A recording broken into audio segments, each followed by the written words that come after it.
It's Mrs. Norris's turn. Today we're on Chapter 16, Capone Washed Your Shirts. Monday, January 14th, 1935. The next Monday, I'm in a really grumpy mood on account of it's baseball day for everyone except me. I hardly notice putting on my first convict wash shirt. It's only after I get it on I even remember. I take the shirt off and inspect it, but I don't find anything unusual.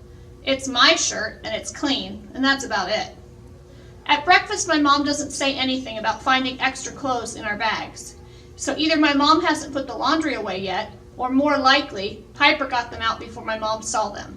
Piper is quite the criminal. When I get on the boat, there she is with 3 laundry bags. Then Jimmy and Annie pile on board, thumping their bags down by Piper. Piper's on her hands and knees on the deck. "What are you doing?" I ask. "Too many to carry." She sits on one bag to smash the shirts down so she can add another stack on top. Unless, of course, you'll help. "How'd you get them home?" I ask. As if you care. "I was just wondering," I say, when I notice Mr. Trickle dressed in civilian clothes. Day off, I guess. I sure wish my father would get a day off. But when I asked him about it, he said, criminals are criminals every day of the week. They don't take a day off, so I can't either. "Why are you bringing laundry to school?" Mr. Trickle asks without taking his cigarette out of his mouth. "It's for a science project," Piper explains. "We're comparing the weight of dry cloth to the weight of wet cloth." Clever. Mr. Trickle looks at Annie and Jimmy and me.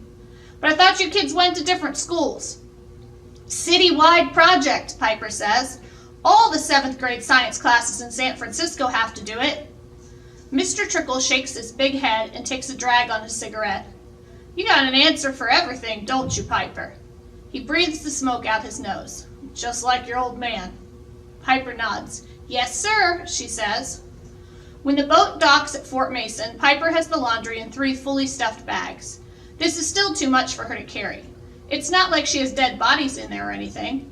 And I did promise the warden I'd help her. I pick up 2 bags and carry 1 under each arm. Piper smiles at me, like she won.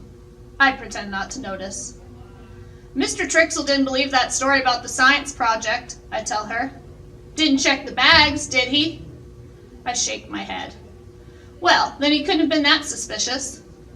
When we get to school, I wonder what she's going to do now. There's not enough time to give the clothes back before the bell, but apparently Piper has already figured this out.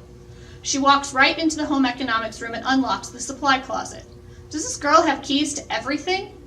My plan is to stay away from her. I helped her get the stupid bags in. Now I'm done. But at lunch, when I see her in the cafeteria with the laundry bags, I find myself drifting over there. "Moose! Moose! Guess what?" Scout calls as he runs through the cafeteria. "You got your Tuesday game! I traded babysitting with this kid in my neighborhood. Stanford can't make it, but everybody else is on." I thump my chest like an ape and smile so big it feels like my face is splitting in 2. "If you were a girl, I'd give you a big sloppy kiss," I say. "Did my best, guy. I like to please the folks who bunk with criminals." "Do you mind?" Piper barks. "I'm conducting business here." "You get your shirt back, Scout?" I ask. "Yup." He nods to me as Piper hands a neatly folded shirt to the fat kid, Deekman. "Hey," Deekman says. "This is just clean." "Yeah, so?" Piper says. "No blood spatters? No bullet holes? Nothing?" Another kid asks. "Al Capone laundered that shirt," Piper says. "It's a collector's item." "How do we know that?" Deekman asks. A girl blows air out of her mouth. "It sure doesn't look like it," she says. "What did you expect?" Piper asks. She snatches the shirt out of her hands and holds it up so everyone can see. "Al Capone's fingerprints are on that sleeve. The sweat of his brow dropped on this pocket." Piper's clearly gone too far. Now she's selling Al's sweat. The girl inspects the shirt again. She shakes her head, her eye twitching.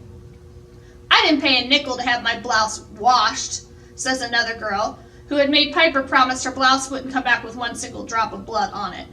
"Yes, you did," I say. Dell cuts in front of the line. Nobody minds. In fact, they seem relieved, like they were waiting for him to take a stand.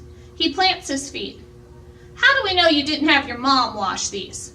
"Hey," Scout says, "don't talk to her that way. She told you Capone washed them, Capone washed them." Piper beams at Scout. Here's your ticket. That's your proof, Piper says. Del grabs the ticket. He reads it out loud. Alcatraz Laundry, number 015032. Then he shows it to all of us. That could have come off of anything, he announces. You could have picked that up off the ground. Yeah, but I didn't, Piper says. Yeah, but you could have, Del says. Take it easy, Del, Scout says. This seems to get Del's attention. He looks at Scout, then back at Piper. I want my money back, he tells her. Sorry, no refunds, Piper says. I'm not doing this again, Piper, Del says. He's got the bulk of his big self in Piper's face. I got better things to do with my nickels. Lucky thing, too, because this was the one and only opportunity you'll ever have in your whole entire lifetime. You can tell your grandchildren about it, Piper says. Yeah, right, Del mutters. I'll tell them about a brown-haired girl who took our whole 7th grade class to the cleaners.